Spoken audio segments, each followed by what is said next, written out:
السلام علیکم ناظرین، آپ دیکھ رہے ہیں ایکسکلوسیو ٹاک ود عمران علی۔ آج میرے ساتھ اس وقت موجود ہیں پاکستان کے نامور ممتاز دفاعی تجزیہ کار جنرل ریٹائرڈ امجد شیخ صاحب۔ سر بہت شکریہ، آپ نے اپنا قیمتی ٹائم دیا۔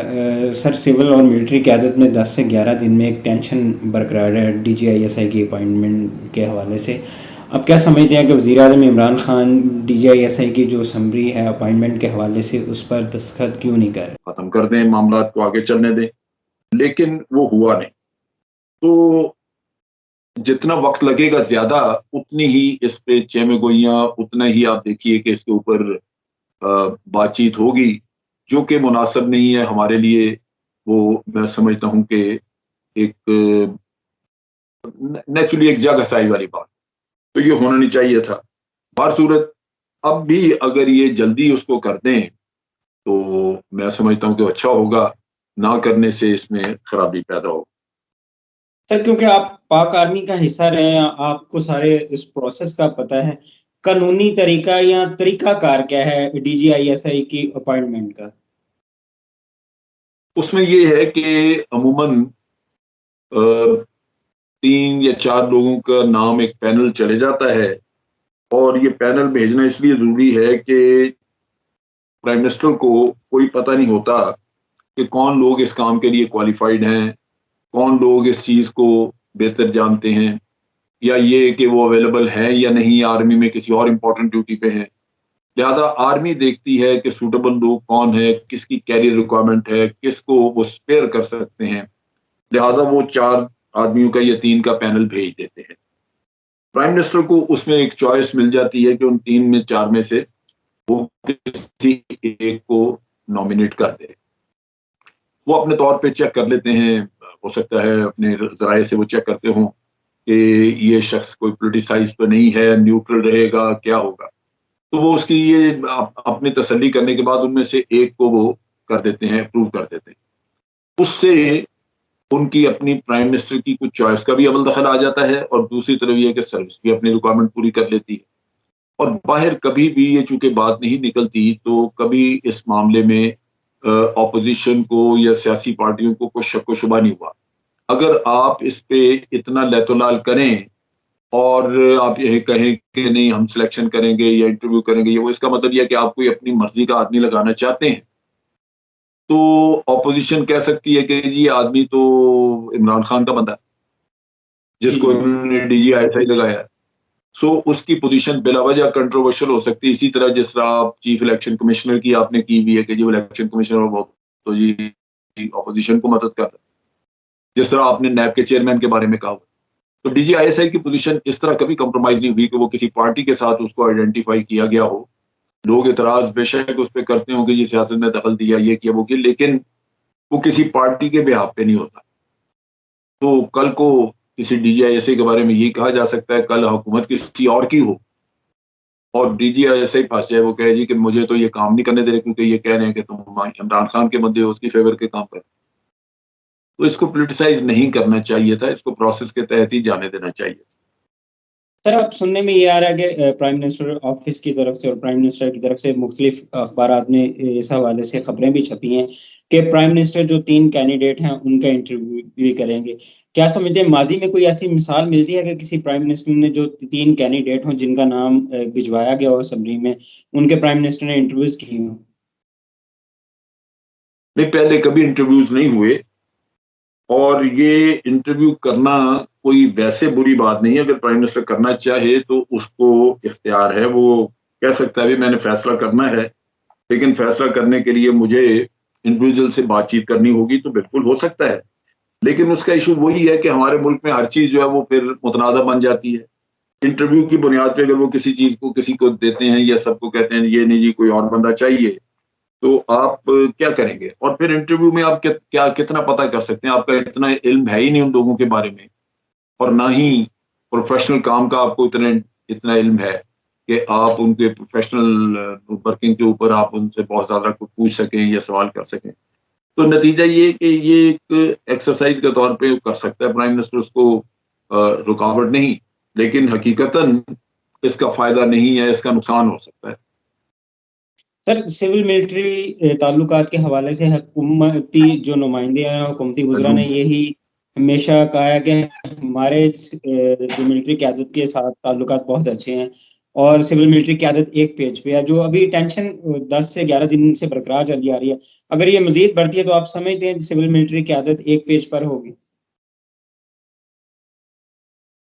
وہ ایک پیج پہ ہی رہے گی، اس کا مسئلہ نہیں ہے. دیکھیں بات یہ ہے کہ آرمی قطن نہیں چاہے گی کہ وہ بلا وجہ سسٹم کو خراب کرے یا کوئی چیز کرے، کیونکہ یہ ماضی میں بھی ہم نے دیکھا کہ ان چیزوں کا کوئی فائدہ نہیں ہوا، ان سے نقصان ہی ہوئے. تو آرمی تو اس میں ٹانگ نہیں اڑائے گی اور سسٹم چلے گا. لیکن بات یہ ہے کہ یہ پولیٹیشین میں یا پولیٹیکل سرکلز میں اس کو کیسے دیکھا جائے. پہلے ہی اس کے بارے میں بہت سارے اور اس کو متنازع بنایا ہے. حکومت کے اوپر گو کہ وہ تنقید حکومت کی کرتے ہیں، حکومت پہ کرتے ہیں، لیکن ادارہ جو ہے وہ اس میں بلا وجہ تنقید کا نشانہ بنتا ہے. تو کل کو جو لگایا جائے، اگر وہ یہ سمجھا جائے کہ یہ پی ٹی آئی کا آدمی ہے، تو پھر آپ کیا کریں؟ اس آدمی کے کام میں رکاوٹ ہوگی. اگلی حکومت کل کو پی ٹی آئی کی بجائے آ جاتی ہے حکومت کسی اور کی، اور دوسری پارٹی سمجھتی ہے کہ جو آئی ایس آئی میں جو چیف بٹھایا ہوا یہ عمران خان کا بندہ ہے، اس نے انٹرویو کیے تھے، اس نے اپنی چوائس کا بندہ وہ لے کے آیا. تو پھر بلا وجہ یہ متنازع ہو گئی نا اس کی پوزیشن. وہ نہیں سر ہونا خبریں چاہیے. یہ بھی یہ آ تو رہی ایک ہیں قومی ادارہ ہے. کہ جی جی سر، اطلاعات یہ بھی ہیں کہ عمران خان جو ہے جنرل فیاض صاحب کو کنٹینیو کرنا چاہ رہے ہیں، کیونکہ وہ سمجھتے ہیں کہ افغانستان میں جو معاملات ہیں وہ ان کی فنگر ٹپس میں ہیں، اگر وہ چند ماہ رک جائیں تو ایسا ممکن ہے کہ سر ان کو 5 سے 6 ماہ ایکسٹینشن دے سکتے ہیں پرائم منسٹر؟ یہ دیکھو نا، یہ کنسرن آرمی کا بھی ہے، صرف اس کا نہیں ہے عمران خان کا. لیکن آرمی نے اس کا انتظام کیا. اس کو فیض صاحب کو وہ کراچی بھی پوسٹ کر سکتے تھے، لیکن انہوں نے کراچی نہیں کیا، ان کو کیا پشاور.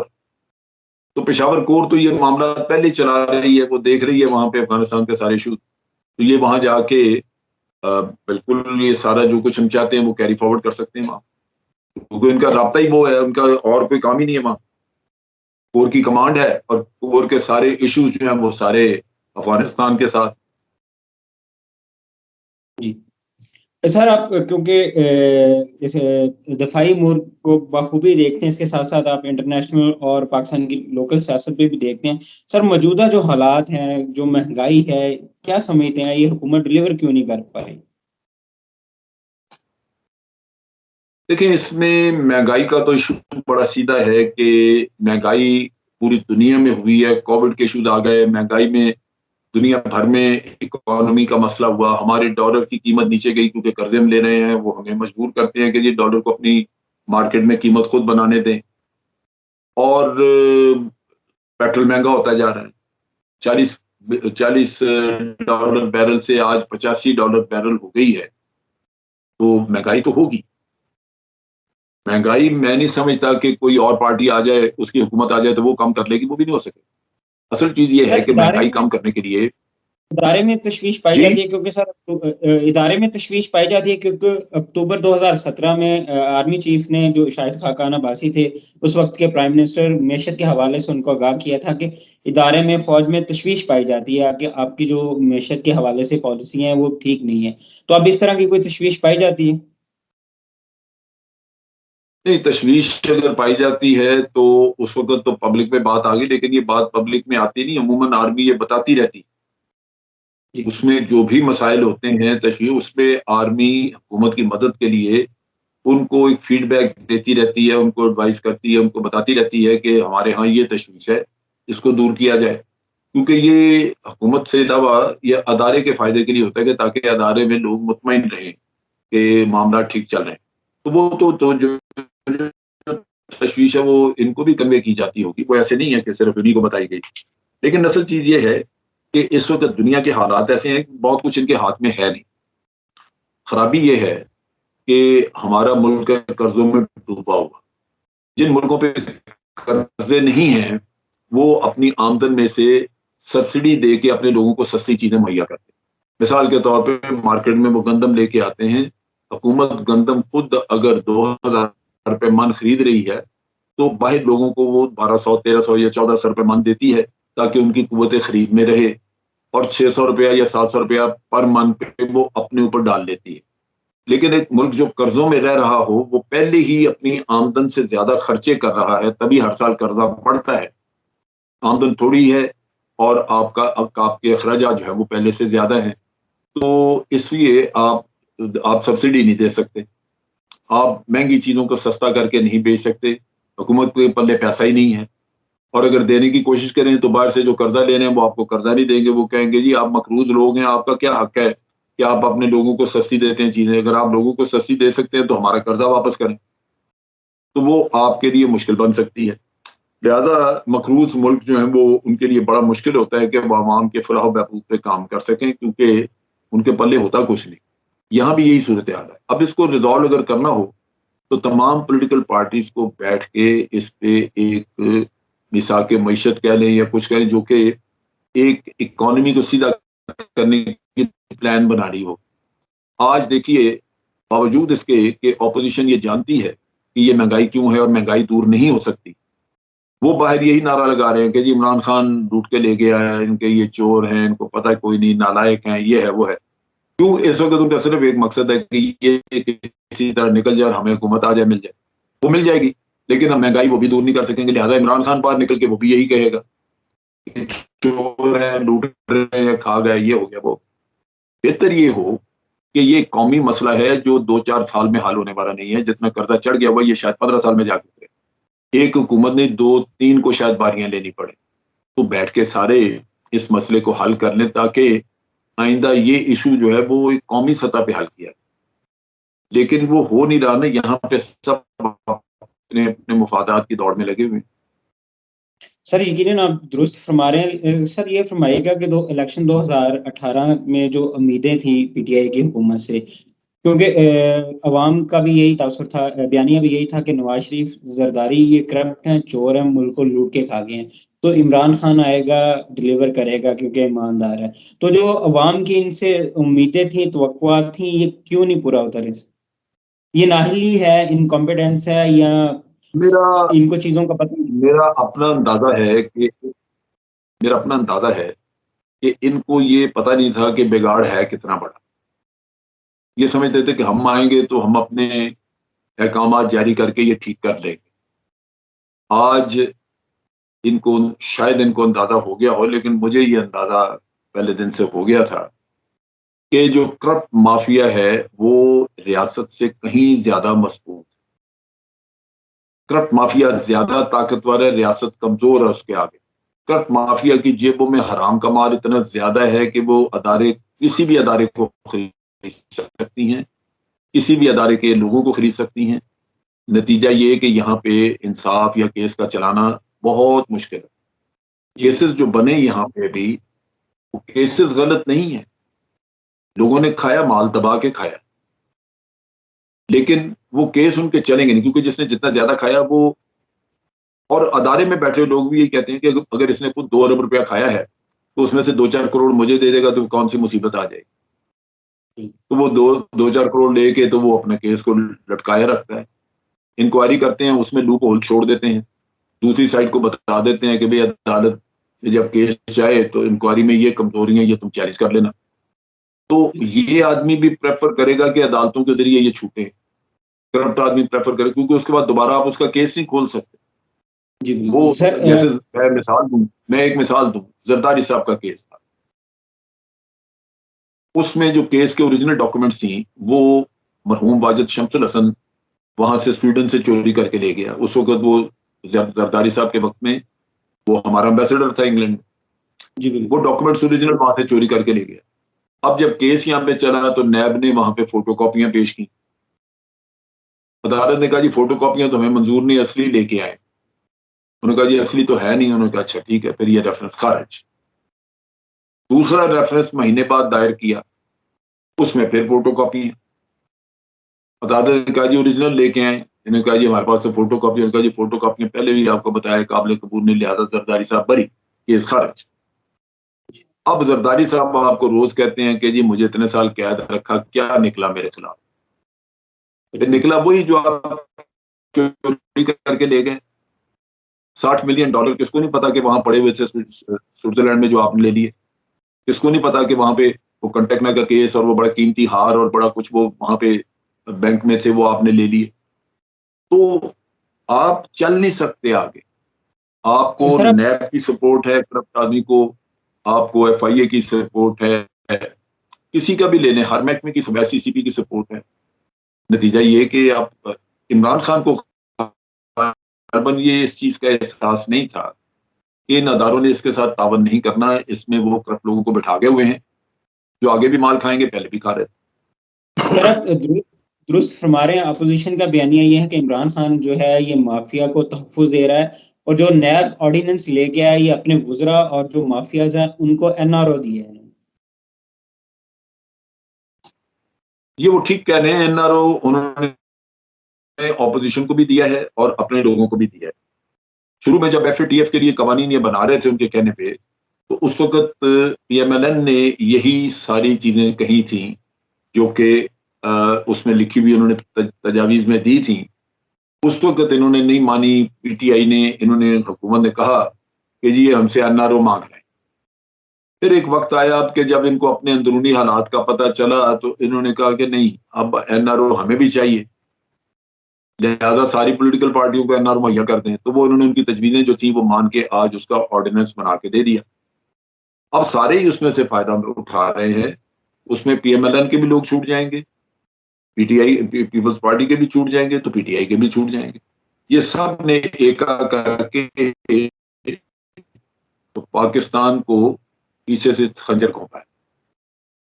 سر یہ فرمائیے گا کہ افغانستان میں طالبان کی حکومت آ گئی ہے, طالبان کہہ رہے ہیں, اب پاکستان کا کردار کیسا ہونا چاہیے؟ دیکھیں, پاکستان کا پہلے کردار سے پہلے آپ یہ دیکھیں کہ پاکستان کی ضرورت کیا ہے. جی پاکستان کی ضرورت یہ ہے کہ افغانستان میں امن رہے, وہاں پہ اسٹیبلٹی رہے, افغانستان میں بھوک نہ ختم ہو, تاکہ وہ لوگ غلط طریقوں سے آمدن لینے کی بجائے وہ اپنے روزگار پراپر طریقے سے چلا سکیں.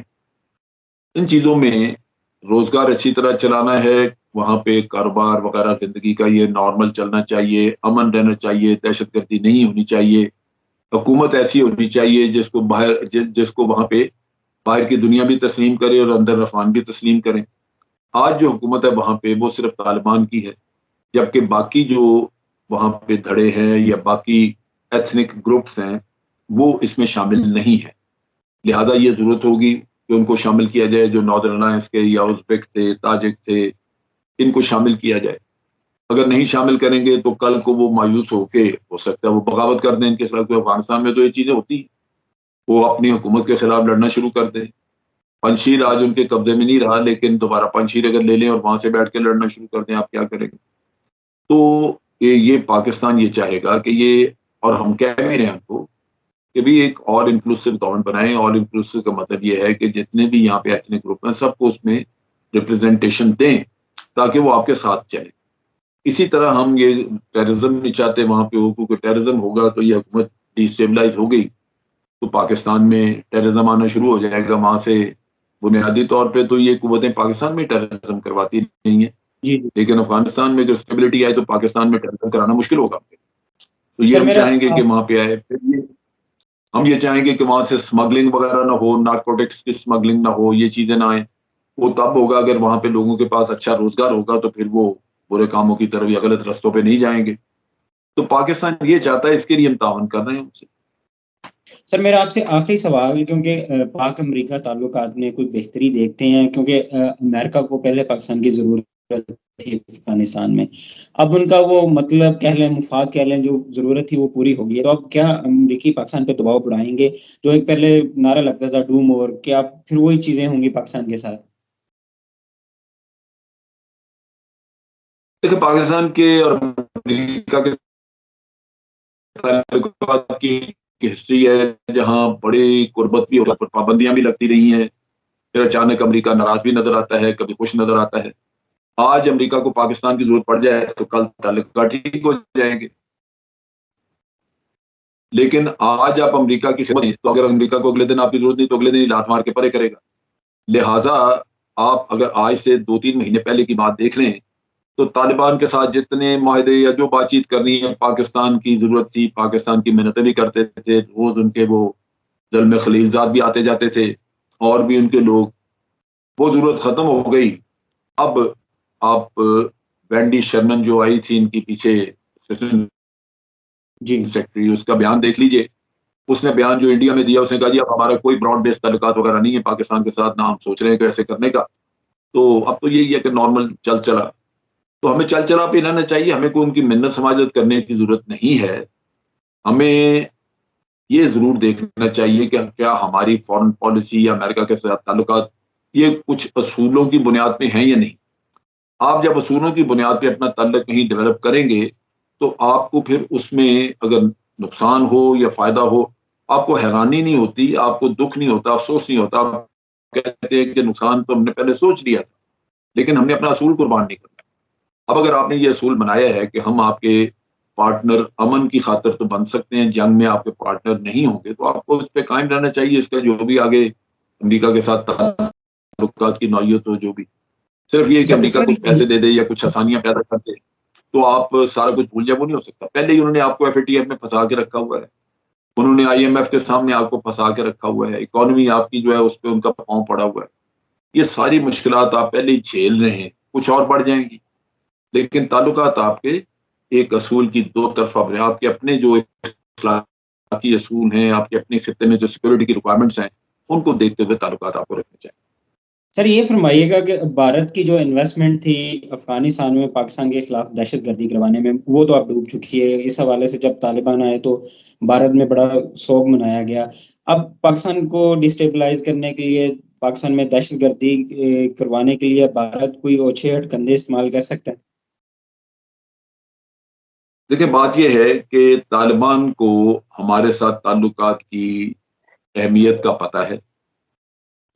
پاکستان نے ان کو کافی حد تک فیسیلیٹیٹ کیا ہے، لیکن وہ اکیلے نہیں ہیں. رشیا بھی ان کی مدد کرتا رہا ہے، ایران بھی ان کی مدد کرتا رہا ہے، چائنا. وہ سب اس لیے کرتے رہے کہ افغانستان سے دوبارہ ٹیررزم نہ ہو. داعش کا خطرہ ہے رشیا کو بھی، ایران کو بھی، پاکستان کو بھی. ایسٹ ترکستان اسلامک موومنٹ کا خطرہ چائنا کو ہے. وہ سب چاہتے ہیں کہ طالبان مضبوط ہو تاکہ یہ گروپ یہاں سے کام نہ کر سکے. لہذا یہاں سے اگر کوئی دہشت گردی کسی کے بھی خلاف ہوتی ہے تو طالبان کو کنفرنٹ کیا جائے گا، کہا جائے گا کہ آپ نے انٹرنیشنل ایگریمنٹ میں یہ لکھ کے دیا تھا کہ آپ اپنی سرزمین استعمال نہیں ہونے دیں گے ٹیررزم کے لیے، اب یہ ہو رہی ہے، وہ اس کے لیے ذمہ دار ہوں. لیکن بھارت اور امریکہ یہ دوبارہ تعلقات استوار کرنے کی کوشش کر رہے ہیں. ان کی کوشش ہے کہ افغانستان میں دوبارہ طالبان کے ذریعے وہ داخل ہوں، کیونکہ فوجیں نہیں بھیجیں گے لیکن مختلف اب افغانستان میں اس وقت بھوک ہے نہیں ہے، تو بڑی جلدی امریکہ یہ پیسہ ویسا دے کے ان کو طالبان کی وفاداریاں خرید سکتا ہے، وہاں پہ پاؤں اپنا لگا سکتا ہے. اگر یہ صورتحال ہو تو کل کو وہاں سے وہ لازماً ان کے مفادات تو یہی ہے. بھارت کا یہ مفاد ہے کہ پاکستان میں ٹیررزم کرائے، وہ شروع کریں گے. کس حد تک طالبان اس چیز کو کاؤنٹر کر سکتے ہیں؟ اگر طالبان ان کو ٹیررزم نہیں کروانے دیں گے ادھر تو وہ پیسے دینے بند کر دیں گے. تو یہ ایک آسان صورتحال نہیں ہے. ہمارا سب کا مفاد یہ ہے کہ طالبان کی اپنی اکانومی افغانستان کی بنے، جہاں وہ کم از کم اپنا گزارا تو چلا سکیں. اگر وہ روٹی اور کپڑے کے لیے ہی باہر کی قوتوں کو دیکھیں گے تو روٹی کپڑا صرف ان کو امریکہ اور مغربی دنیا مہیا کر سکتی ہے، باقی کوئی نہیں دے سکے گا یہاں پہ. پھر وہ لازم ان کے زیر اثر چلے جائیں. تو یہ بڑی مشکلات ہیں ابھی طالبان کے لیے بھی اور ہمارے لیے. سر بہت شکریہ، آپ نے اپنا قیمتی ٹائم دیا. Thank you so much.